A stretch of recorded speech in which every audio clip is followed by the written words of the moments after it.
Selamat pagi adik-adik.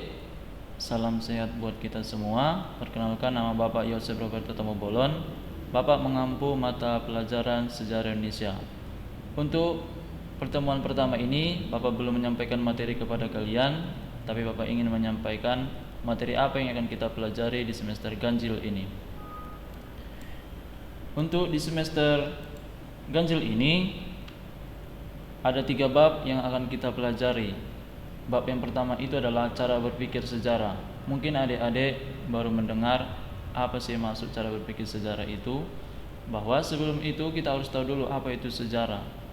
Maka nanti bisa kita pelajari bahwa sejarah itu yang sudah berlangsung hampir ribuan tahun yang lalu itu tidak bisa dikarang-karang. Maka dipelajarilah diakronik dan sinkronik dalam sejarah agar kita tahu kebenaran dari sejarah itu. Lalu ada kausalitas, itu sebab akibat. Interpretasi itu penafsiran. Kronologi periodisasi dalam sejarah itu maksudnya runtutan kejadian. Dan terakhir itu konsep ruang dan waktu dalam sejarah.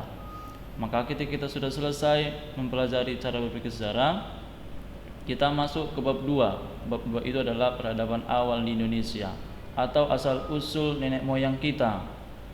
Peradaban awal di Indonesia itu dimulai pada zaman Praksara. Mungkin adik-adik sudah tahu apa itu Praksara. Ya, Praksara itu adalah zaman sebelum mengenal tulisan.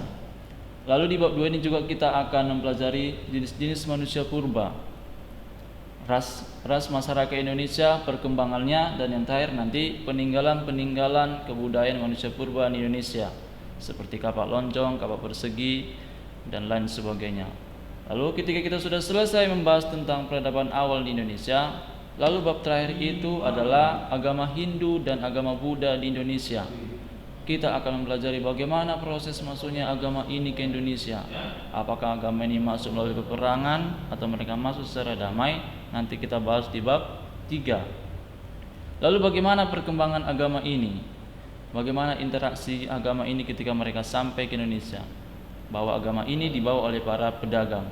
Dan terakhir nanti bagaimana pengaruh agama Hindu Buddha di Indonesia. Salah satu contohnya bisa kita lihat ketika kerajaan Kutai sebelum menjadi kerajaan itu sekelompok orang. Ketika masuk pengaruh agama Hindu dan Buddha, kepala desanya yang kita kenal itu Si Kedungga menjadi seorang raja atau dianggap menjadi seorang raja. Itulah pengaruh agama Hindu di Indonesia. Itulah materi kita untuk semester ganjil ini.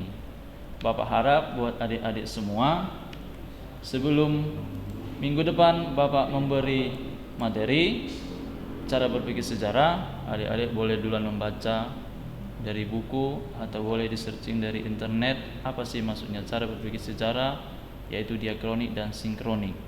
Untuk minggu depan kita membahas tentang cara berpikir sejarah secara diakronik dan sinkronik. Sekian untuk pertemuan hari ini. Salam sehat.